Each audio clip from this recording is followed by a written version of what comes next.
दोस्तों है अनचाही शादी का नेक्स्ट चैप्टर है।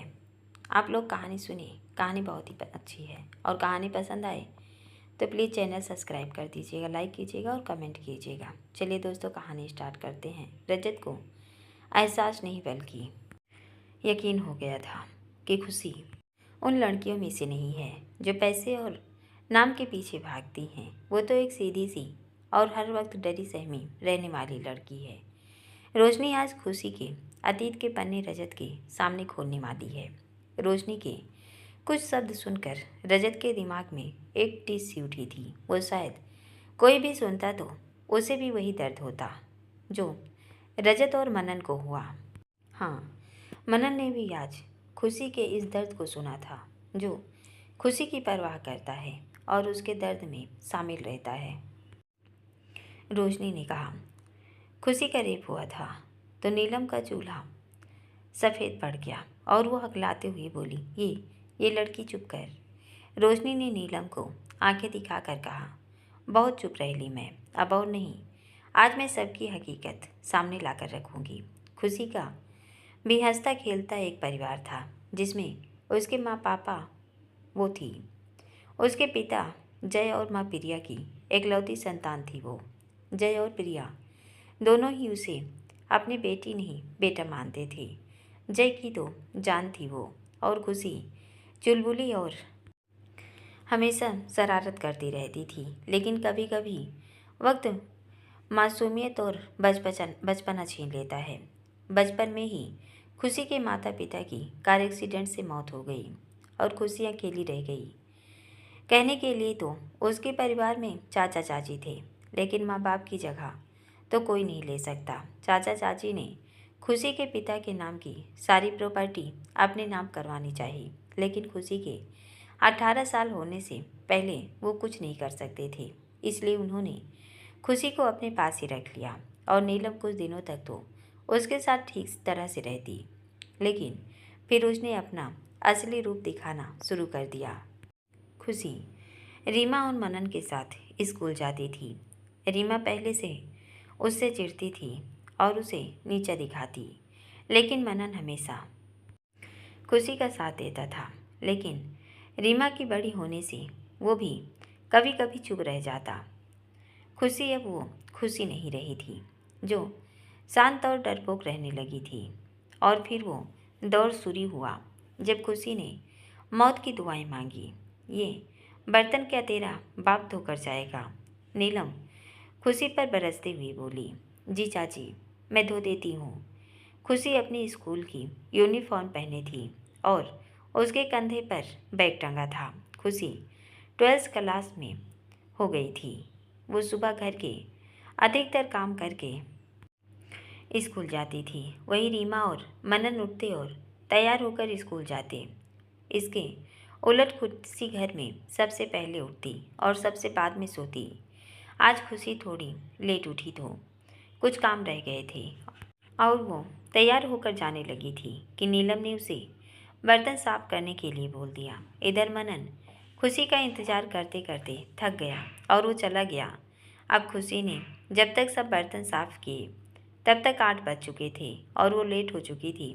अभी भी उसे स्कूल तक पहुंचते पहुंचते 15 मिनट लगने वाले थे। इसलिए वो स्कूल के लिए रवाना हुई और 8:15 तक पहुंच गई, जहां उसे पनिशमेंट मिली। लेकिन फिर भी खुशी ने हिम्मत नहीं हारी। स्कूल से घर आकर उसने बैग रखा ही था कि नीलम उससे बोली, जा जाकर चाय बना और बर्तन रखे हैं उनको साफ कर देना। खुशी ने बैग रखा और यूनिफॉर्म चेंज किए बिना ही किचन में चली गई। कुछ देर में वो नीलम के लिए चाय बनाकर लाई तो नीलम ने खुशी को घूरते हुए चाय का कप लिया और उसका एक सिप लेकर बुरा सा मुंह बनाकर खड़ी हो गई। नीलम ने चाय को खुशी के हाथ पर फेंक दिया, जिससे खुशी जोर से चिल्लाई। तभी मनन और रीमा दौड़ते हुए आए। मनन ने खुशी का हाथ देखा तो वो लाल हो चुका था, जिससे मनन ने नीलम को देखकर कहा, अम्मा, ये क्या किया आपने? आप ऐसा क्यों करती हैं? वो सारे काम करती तो है, आप उसे परेशान करती रहती हैं। नीलम ने कप को टेबल पर जोर से पटक कर कहा, मुझे चाय में चीनी बहुत कम चाहिए होती है और ये हमेशा ज़्यादा डालकर लाती है। खुशी अपने हाथ को पकड़कर रोए जा रही थी क्योंकि उसका हाथ जल रहा था। तभी नीलम ने रोती हुई खुशी के गाल पर एक थप्पड़ रख दिया और बोली, रो के किसको दिखा रही है? तेरे रोने से यहाँ किसी को कोई फर्क नहीं पड़ता है, समझी? जाकर काम कर। मनन ने नीलम को गुस्से से देखकर कहा, मुझे फर्क पड़ता है माँ, और आज से अगर आपने खुशी के साथ ऐसा कुछ भी किया तो मैं वो करूँगा जो आप सोच भी नहीं सकती। मनन खुशी को वहाँ से लेकर जाने लगा तो नीलम ने कहा, मनन, तो इस लड़की के लिए अपनी माँ से बहस कर रहा है। तू तो अभी से जवाब देने लगा है, आगे चलकर पता नहीं क्या क्या करेगा। मनन कुछ नहीं बोला। वो खुशी को उसके कमरे में ले गया और उसके हाथ पर दवा लगाते हुए बोला, सॉरी खुशी, मैं तेरी हेल्प नहीं कर पाया, मुझे माफ़ कर देना। खुशी कुछ नहीं बोली, वो बस मुस्कुरा दी, लेकिन उसे पता नहीं था कि मनन की ये परवाह उसके लिए बहुत बुरी साबित होने वाली थी। मनन की परवाह ने खुशी को उसके इकलौते साथी को उससे दूर कर दिया था। हाँ, विश्वास और नीलम ने मनन को पढ़ने के लिए शहर से दूर भेज दिया ताकि वो खुशी के करीब न रह सके और न ही उनके रास्ते में आ सके। मनन चला गया। अब खुशी अकेली रह गई थी। विश्वास, नीलम और रीमा तीनों एक जैसे थे। रीमा अपने माँ के सिखाए रास्ते पर चल रही थी। वो भी खुशी को सिर्फ एक नौकर ही समझती थी। उससे अपने सारे काम करवाती थी, यहाँ तक कि अपने स्कूल का काम भी खुशी से ही करवाती। खुशी अब 12 के एग्ज़ाम दे चुकी थी और वो पास भी हो चुकी थी। खुशी पढ़ने में अच्छी थी, लेकिन वक्त न मिल पाने से वो ज़्यादा नंबर नहीं ला सकी। खुशी से स्कूल से आकर वो घर के कामों में लग जाती और रात 10 बजे बाद पहले रीमा का काम करती, उसके बाद खुद का। सुबह फिर से काम करना पड़ता था। इसी वजह से वो पिछड़ गई, लेकिन फिर भी उसे ज़िंदगी से अभी तक कोई शिकायत नहीं थी, क्योंकि उसके पिता की डायरी जो वो हर वक्त अपने पास रखती थी, जिसमें वो ज़िंदगी की बहुत सी बातें पढ़ती थी जो जय ने अपने बच्चों के लिए लिखी थी। खुशी अपने पिता की आखिरी निशानी लेकर ही संघर्ष कर रही थी। जय की डायरी की चंद बातें जो उसके जहन में चलती रहती थी, जिंदगी बहुत अनमोल है, यूँ मानो खुशी, संघर्ष ही जिंदगी है, कभी संघर्ष से घबराना मत। यही वजह थी कि वो कभी हताश नहीं हुई। जब भी हताश होती, अपने पापा की डायरी को लेकर बैठ जाती और हर अगले पन्ने पर उसे उत्साह मिलता था।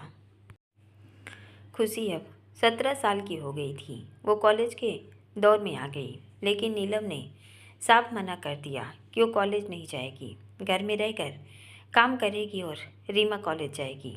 लेकिन खुशी कॉलेज जाना चाहती थी, इसलिए उसने नीलम से कहा, चाची जी, मैं कॉलेज जाना चाहती हूँ, मैं सारे काम करके जाया करूँगी, आप प्लीज़ मुझे कॉलेज जाने दें। लेकिन नीलम ने उसे साफ मना कर दिया तो खुशी अपने कमरे में आकर बैठ गई। वो जी भर कर रोई और अपने पापा की डायरी को लेकर बैठ गई।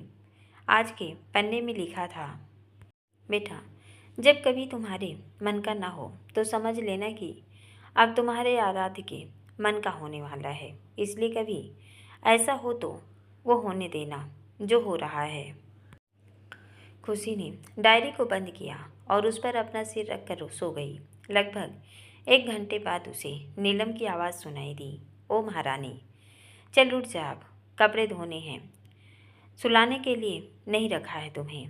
खुशी उठी और डायरी को एक ओर रखकर नीलम को बिना देखे ही बाहर जाने लगी तो नीलम ने उसे रुकने के लिए कहा।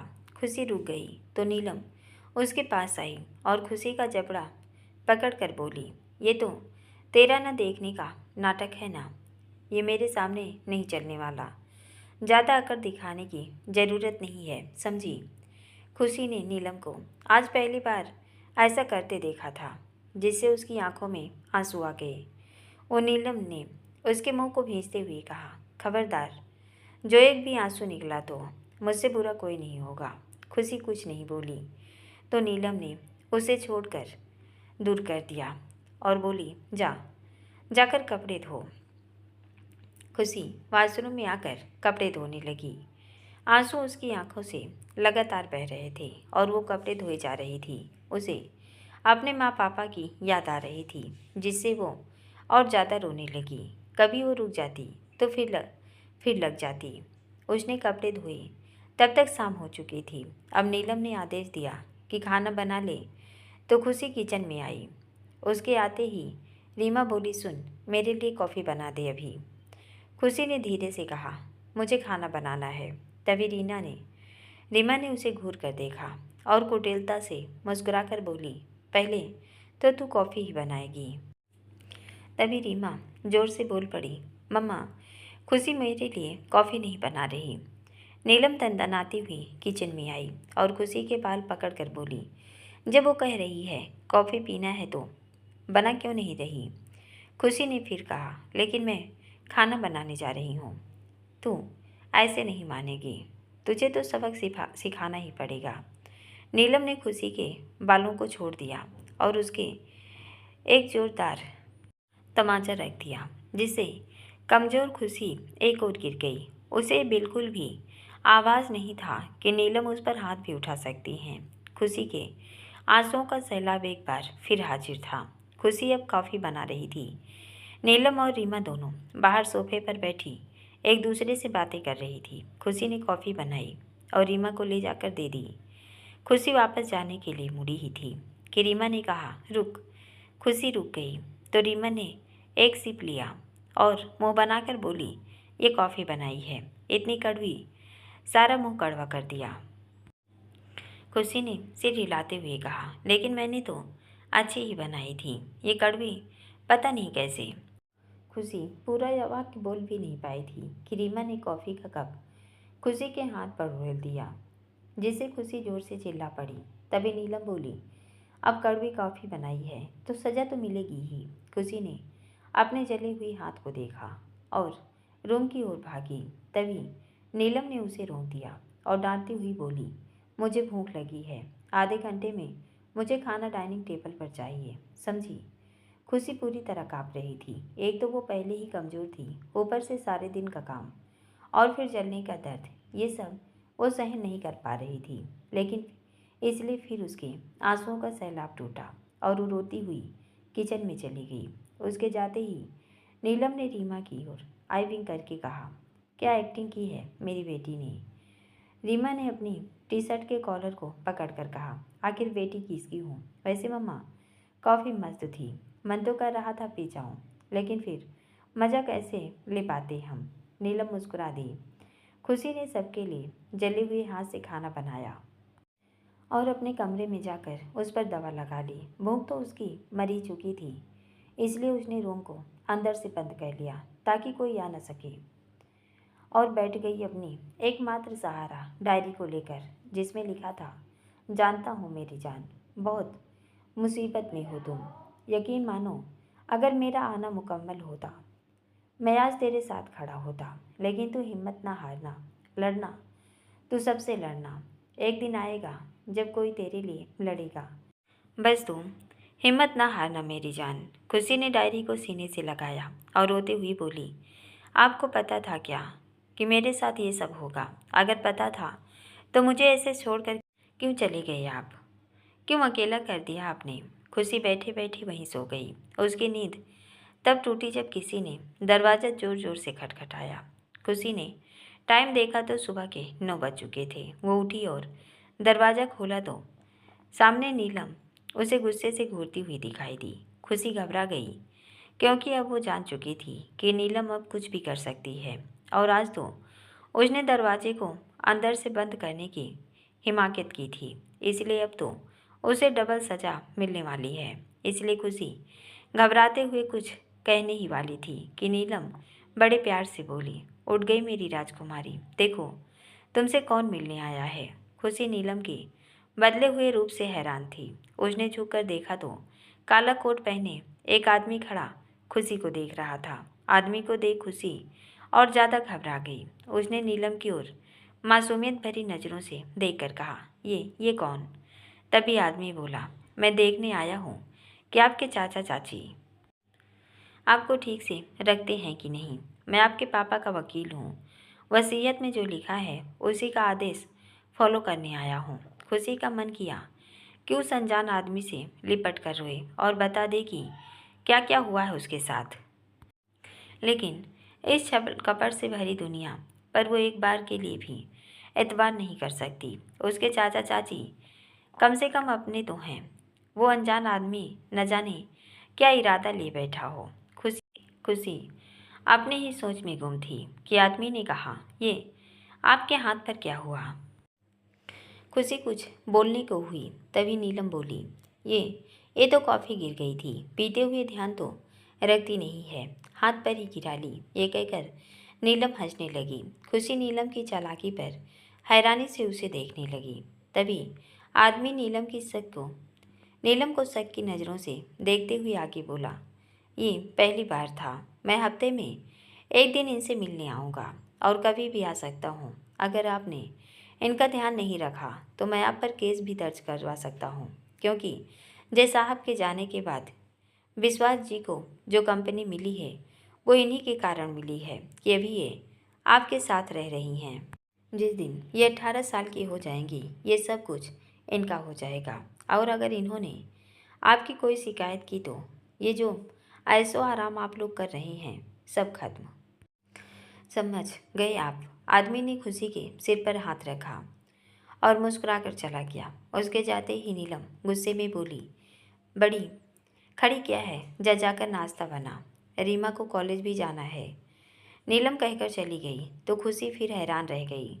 अब रोज़ खुशी को कुछ न कुछ सुनना पड़ता था, लेकिन हाँ, अब उसे चोट नहीं पहुंचाई जाती थी, क्योंकि वकील 10-15 दिनों में उसे देखने आता था और खुशी की सलामती देखकर वापस चला जाता था। एक रोज़ खुशी ने फिर से अपने पापा की डायरी खोली, जिसमें उन्होंने लिखा था, आभास हो गया है मुझे किसी अनहोनी का, इसलिए अब मैं बता दूं मेरी जान को कि कभी अपने आप को अकेली मत समझना। एक शहजादा है जो आएगा तेरे लिए, बस तू इंतज़ार करना मेरी जान, हो सके तो मेरे लिए। खुशी आज छत पर बैठी डायरी को अपने सीने से लगाई हुई थी। तभी रीमा उसके पीछे चुपके से आई और झट से डायरी को छीनकर उसे पढ़ने लगी। खुशी ने देखा तो उसने डायरी वापस छीनते हुए कहा, रीमा डायरी वापस करो। रीमा ने पन्ने पलटते हुए कहा, ओहो, पर्सनल डायरी, ज़रूर इसमें हमें गाली देती होगी तू, है ना। देखने हैं मुझे क्या लिखती है। रीमा ने कुछ 2-4 लाइनें पढ़ी तो खुशी रोते हुए और हाथ जोड़ते हुए बोली, प्लीज़ मुझे मेरी डायरी दे दे रीमा, ये मेरे पापा की आखिरी निशानी है। रीमा ने मुंह को गोल करके ओ कहते हुए 2-4 पन्ने पलटने लगी, फिर डायरी को बंद करके बोली, लेकिन अब तो ये मेरे पास है और अब तो इसे नहीं ले सकती। ये कहकर रीमा ने डायरी को नीचे फेंक दिया। जब डायरी को रीमा ने फेंका तो खुशी को लगा मानो किसी ने उसका दिल निकाल कर फेंक दिया हो। डायरी को दूर जाता देख खुशी अधमरी हालत हो गई खुशी की। तभी उसे गुस्सा भी आया और उसने रीमा को एक थप्पड़ लगाकर बोली, जज्बात नाम की कोई चीज़ भरी है कि नहीं तेरी माँ ने तुझ में।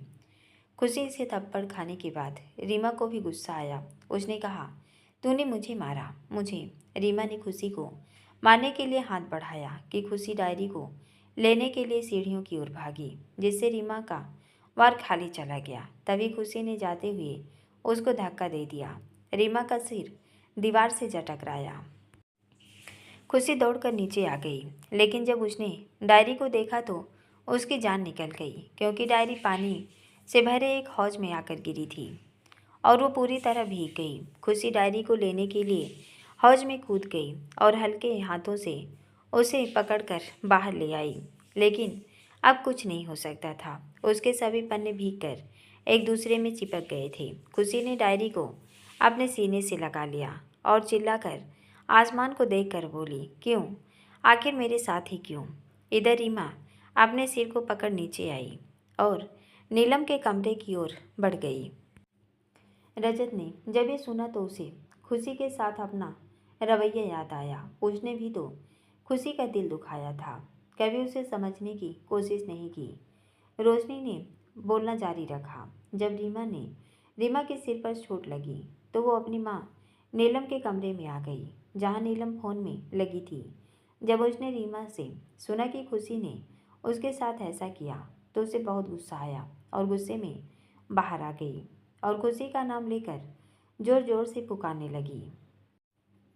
इधर खुशी अपनी गीली हुई डायरी को सीने से लगाए बैठी थी और रोई जा रही थी। डायरी के पन्ने पर पानी आने से उस पर लिखे सभी अक्षर धुंधले हो गए, जिन्हें पढ़ पाना नामुमकिन सा हो गया था। खुशी बुद्ध बनकर बैठी रही। जब नीलम ने खुशी को सारे घर में देख लिया और वो नहीं मिली तो नीलम बाहर आई। उसे खुशी दिखी तो नीलम बिना सोचे समझे ही खुशी को पकड़कर उसके गाल पर थप्पड़ों की बरसात कर दी। खुशी अपने पिता की आखिरी याद को खो देने के गम में थी, इसलिए उसने कोई विरोध नहीं किया।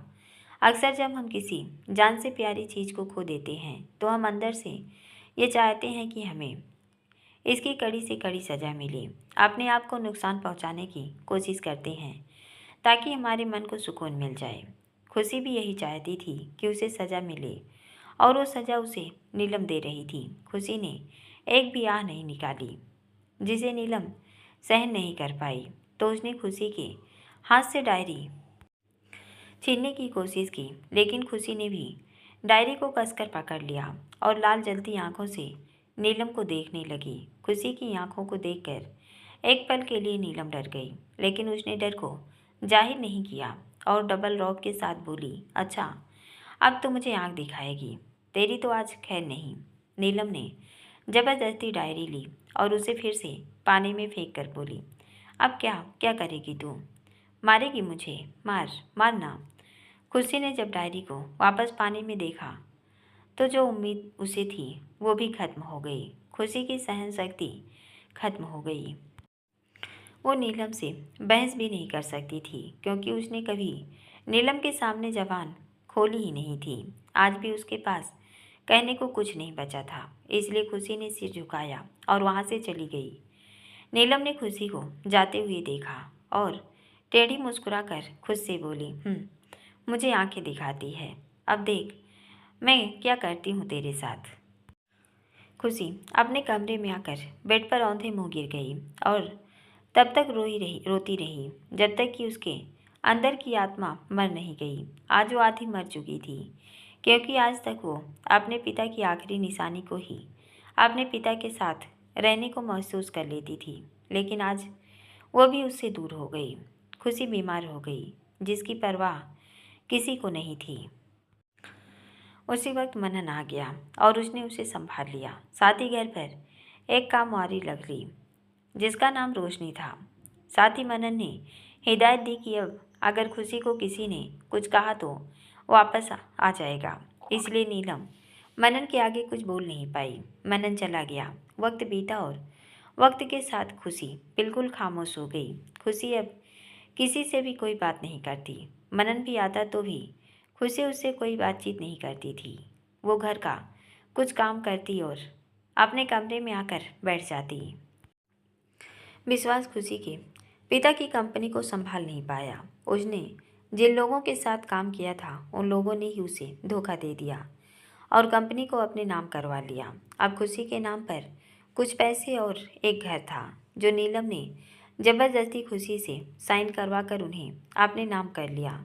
जो वकील खुशी के लिए आता था अब वो भी बदल चुका था। वो भी अब विश्वास की ओर मिल चुका था। कुछ वक्त और बीता और फिर नीलम ने अपनी सारी हदें पार कर दी। उसने खुशी को बेचने के लिए विश्वास से बात की, लेकिन विश्वास को ये मंजूर नहीं था। खुशी उसके भाई की बेटी थी। वो उसके साथ ऐसा कुछ नहीं करना चाहता था, लेकिन नीलम आज भी खुशी से बदला लेने को आतुर थी। इसलिए एक दिन जब विश्वास घर नहीं था तो उसने किसी को फ़ोन करके बुला लिया। खुशी अपने कमरे में चेयर पर खिड़की के पास बैठी बाहर देख रही थी। तभी किसी ने दरवाज़ा खटखटाया। इस वक्त रोशनी खुशी के पास आया करती थी, इसलिए खुशी ने दरवाज़ा खोला तो सामने नीलम को देखकर उसे थोड़ी हैरानी हुई। तभी नीलम के पीछे से एक आदमी खुशी के सामने आया तो खुशी ने नीलम को सवालिया नज़रों से देखा, जिस पर नीलम ने कोई ध्यान नहीं दिया। आदमी ने खुशी को देखकर कहा, हाँ है तो खूबसूरत, लेकिन ये कमज़ोर ज़्यादा है और कमज़ोर लड़कियों को पसंद कम किया जाता है। नीलम ने आदमी की ओर मुड़कर कहा, तो कम पैसे दे देना, लेकिन अभी इसको यहाँ से लेकर जा, मैं और बर्दाश्त नहीं कर सकती इसे। खुशी ने जब ये सुना तो उसने झट से दरवाज़ा बंद कर दिया और अंदर से बंद करके दरवाजे से सट कर बैठ गई। उसका मन किया कि अभी वो पंखे से लटक जाए। यही सोचकर वो आगे बढ़ गई और एक दुपट्टा लेकर उसे पंखे से बांधने लगी, लेकिन तभी उसके हाथ रुक गए। खुशी ने दुपट्टे को एक ओर फेंक दिया और ज़ोर ज़ोर से रोने लगी। रोते रोते वो वहीं बैठ गई और अपने पिता की कई बात को दोहराने लगी। जब मन करे तो रो लेना, जब मन करे सो लेना, लेकिन जब मरने का मन करे तो थोड़ा सोच लेना, मरने से क्या सब सही हो जाएगा। तुम्हें लड़ना है इस दुनिया से, इंतज़ार करना है उसका। एक दिन वो आएगा और तुम्हें यहाँ से ले जाएगा, बस तुम इंतज़ार करना। खुशी ने खुद से कहा, मैं कब तक इंतज़ार करूँ और किसका इंतज़ार करूँ, कोई नहीं आएगा मेरे लिए। आज खुशी रुक गई, लेकिन कल का दिन फिर उसे मर कर गुजारना था। रोशनी आई और उसने दरवाज़ा खटखटाया तो खुशी डर के मारे कांपने लगी। जब रोशनी ने बाहर से आवाज़ लगाई तब खुशी ने दरवाज़ा खोला और रोशनी के गले लिपट कर ज़ोर ज़ोर से रोई। रोशनी के अलावा था ही कौन जिससे वो बात कर पाती। खुशी ने रोशनी को सब बात बताई तो रोशनी ने कहा कि वो उसके साथ कभी ऐसा नहीं होने देगी, वो उसे अपने साथ लेकर जाएगी। रोशनी ने खुशी को सांत्वना दी और चली गई। अगले दिन रोशनी नहीं आई तो घर के सारे काम खुशी को करने थे। खुशी किचन में खाना बना रही थी कि नीलम का भाई जो यहाँ आया हुआ था, उसने खुशी को देखा और फिर बोला, तुम कौन हो? यहाँ कभी दिखी नहीं पहले। खुशी कुछ नहीं बोली। नीलम दरवाजे पर अपने हाथों को बांधकर खड़ी थी। उसने अपने भाई से कहा, ये इस घर की महारानी है, आज काम वाली नहीं आई, इसलिए खाना बनाने आई है, फिर अपने रूम में चली जाएंगी। खुशी अभी कुछ नहीं बोली तो नीलम वहाँ से चली गई। उसका भाई भी उसके पीछे पीछे चला गया। खुशी ने खाना बनाकर रख दिया और अपना खाना लेकर रूम की ओर जा ही रही थी कि नीलम का भाई नवीन उसके सामने आकर खड़ा हो गया। खुशी ने उसे घूर कर देखा और साइड से अपने कमरे में चली गई। नवीन भी पीछे पीछे आया और जब खुशी ने दरवाज़ा बंद करना चाहा तो नवीन ने दरवाजे पर हाथ रखकर कहा, क्या मैं अंदर आ सकता हूँ? खुशी ने दरवाजे को बंद करने के लिए जोर लगाया, लेकिन नवीन ने उसे पूरा खोल दिया और अंदर दाखिल होकर दरवाजे को अंदर से बंद कर दिया। काफ़ी देर बाद वो कमरे से बाहर आया तो उसके चेहरे पर बेशर्मों वाली हंसी थी। रोशनी ये कहकर कुछ देर के लिए चुप हो गई। रजत की आंखों में खून उतर आया था। उसने नीलम को खजाने वाली नज़रों से देखा तो नीलम डर के मारे कांपने लगी। रोशनी आगे बोली, उस दिन मेरे पति की मौत हो गई थी, इसलिए मैं कुछ दिनों के लिए काम पर नहीं आ पाई। एक दिन जब मुझे पैसों की ज़रूरत थी तब मैं आई थी। मैं खुशी दीदी से भी मिली थी तो अब बस जिंदा लाश थी। उनके मुरझाए चेहरे और उस पर चोट के निशान देखकर मैं समझ गई थी कि इनके साथ गलत हुआ है, इसलिए मैं उन्हें यहाँ से लेकर जाना चाहती थी। मैं 2 दिन बाद फिर से आई थी, लेकिन जब आई तो पता चला कि इनकी शादी कर दी गई है, इसलिए मैं तब से यही हूँ, ताकि जब भी आप यहाँ आएँ तो बता सकूँ किन जालिमों ने क्या कुछ नहीं किया उनके साथ। विश्वास ने जब सुना तो वो हैरानी से नीलम को देखने लगा। वहीं मनन बुद्ध बनकर बैठ गया। रीमा को कोई हैरानी नहीं हुई क्योंकि वो अपनी माँ के साथ हर काम में शामिल थी। रजत उठा और नीलम के पास आया। नीलम डर से कांप रही थी। रजत ने नीलम के बालों को बेरहमी से पकड़ा और गुस्से से बोला, दुआ कर खुशी मिल जाए। जब तक वो नहीं मिलेगी तब तक मैं तेरी जिंदगी जहन्नुम बनाने वाला हूँ। रजत ने नीलम को एक और धकेल कर अपने आदमियों से कहा, ले चलो इन सबको, इस लड़के को छोड़ दो यहाँ पर, बाकी सबको लेकर चलो। आदमियों ने सबको ज़बरदस्ती पकड़ लिया तो रोशनी बोली, साहब मेरी छोटी बच्ची है, वो अकेली कहाँ रहेगी। मैं नहीं चल सकती साहब। रजत आगे चलते हुए बोला, उसको भी लेकर चलो। रोशनी अंदर गई और अपनी बेटी को लेकर आ गई। रजत ने एक फ़ोन कॉल किया और बोला, पूरे शहर को छान मारो, मिसेज खुशी रजत सिंघानिया मिल जानी चाहिए कल सुबह तक। सामने से किसी ने कुछ कहा तो रजत ने फ़ोन रख दिया। रजत सबको अपने घर लेकर आ गया और अपने नौकरों से कहा, आज से तुम सब कुछ दिनों के लिए अपने घर जाओ। तुम सबकी सैलरी तुम्हें तुम्हारे घर पर मिल जाएगी। यहाँ ये लोग बिना सैलरी के काम करेंगे आज से। सब रजत को हैरानी से देखने लगे तो रजत आगे बोला, और जॉली तुम और रोशनी मिलकर दादाजी का ध्यान रखोगे। जल्दी ही खुशी भी आ जाएगी, फिर वो तुम सबको काम बता देगी।